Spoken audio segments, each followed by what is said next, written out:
मदरसे की अवैध इमारत ढहने के बाद प्रधान को मिल रही धमकी, एक पक्ष पर देश विरोधी बयानबाजी करने का आरोप। क्षेत्र के ग्राम रूपपुर में स्कूल के लिए आरक्षित भूमि पर अवैध रूप से बनाई गई मदरसे की विशाल इमारत बीती 3 अगस्त को प्रशासन द्वारा ढहवा दी गई, जिसके बाद से विरोधी पक्ष प्रधान पर इमारत ढहवाने का आरोप लगा रहा है। जबकि ये प्रकरण ग्राम चौपाल में उठने के बाद ही प्रशासनिक स्तर पर ये कार्रवाई की गई थी। प्रधान नाजिम अली का आरोप है, विरोधी पक्ष इससे खिन्न होकर लगातार उसे धमकी दे रहा है और खुलेआम सर तन से जुदा करने जैसे जुमले बोल रहा है। प्रधान का आरोप है कि ढहाने की कार्रवाई से पूर्व मदरसे की इमारत सील होने के बाद मदरसे के संचालक मौलाना व उनके साथियों ने मदरसे के प्रांगण में एक सभा आयोजित की थी, जिसमें इन लोगों ने प्रधानमंत्री व मुख्यमंत्री के विरुद्ध जंग छेड़ने का ऐलान करने के साथ इनका सर तन से जुदा करने की भद्दी अपील भी की थी, जिसकी ऑडियो क्लिप भी मौजूद है। प्रधान ने इन लोगों पर राष्ट्र विरोधी बयानबाजी के आरोप लगाने के साथ ही इनसे अपनी जान को खतरा बताते हुए वरिष्ठ पुलिस अधीक्षक से कार्रवाई की मांग की है। नॉर्थ इंडिया टुडे के लिए बरेली से संवाददाता नन्हे खां की रिपोर्ट। क्या नाम है सर आपका? मेरा नाम नाजिम अली है। मैं ग्राम प्रधान रूपपुर, थाना भोजीपुरा, ब्लॉक नवाबगंज से हूँ। क्या प्रकरण है आप बताइए? प्रकरण सर ये है कि हमारे यहाँ एक चौपाल लगी थी 17/3/2023 को, जिसमें नोडल अधिकारी थे हमारे।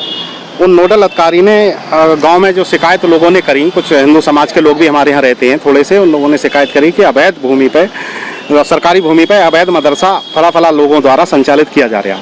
वो रिपोर्ट उन्होंने शासन को दी। शासन के द्वारा उस मदरसे की सील कर दिया गया। जुलाई में 21 जुलाई को सील कर दिया गया। सील करने के बाद में वहाँ पर एक सभा हुई, मदरसे पर ही सभा करी मौलाना तौकीर ने, मौलाना सफदर ने एक वहाँ सभा करी। उसमें जो कट्टरपंथी लोग थे, कुछ लोग कट्टरपंथी लोग इकट्ठे हुए वहाँ पर, और उन लोगों ने देश विरोधी वहाँ पर नारे लगाए। माननीय प्रधानमंत्री मोदी जी के लिए, माननीय मुख्यमंत्री योगी जी के लिए, सरकार के लाने के लिए उनका इनाम रखने की बात कही गई, और देश के खिलाफ जिहाद छेड़ने की बात करी गई इन लोगों के द्वारा। और मुझ पर रख के कि इन्होंने सील कराया है, तो मेरे हत्या के लिए भी उन लोगों ने बात करी गई कि चंदा लेके और इस तरीके से माननीय प्रधानमंत्री जी के लिए, माननीय योगी जी के लिए कि इनका सरकलम करके प्रधान और ग्राम प्रधान का सरकलम करके जो लाएगा उसे इनाम दिया जाएगा। मैं इससे काफ़ी भयभीत हो गया।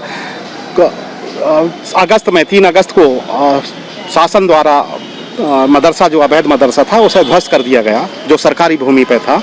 तो उस बात से ये लोग और चिढ़ गए, जिसके पास मेरे पास वीडियो भी हैं। इन लोगों ने वीडियो पोस्ट करी उसकी बाकायदा, हिंसा फैलाने की, और हमारे हिंदू मुस्लिम समाज को लड़ाने के लिए, कहना चाहिए कि एक दंगा कराने के लिए भी इन लोगों ने उस तरीके की वीडियो पोस्ट करी कि जिससे कि लोगों की धार्मिक आस्थाएं आहत ही। मेरे हिंदू समाज भी कुछ लोग रहते हैं, उन्होंने मुझसे शिकायत करी।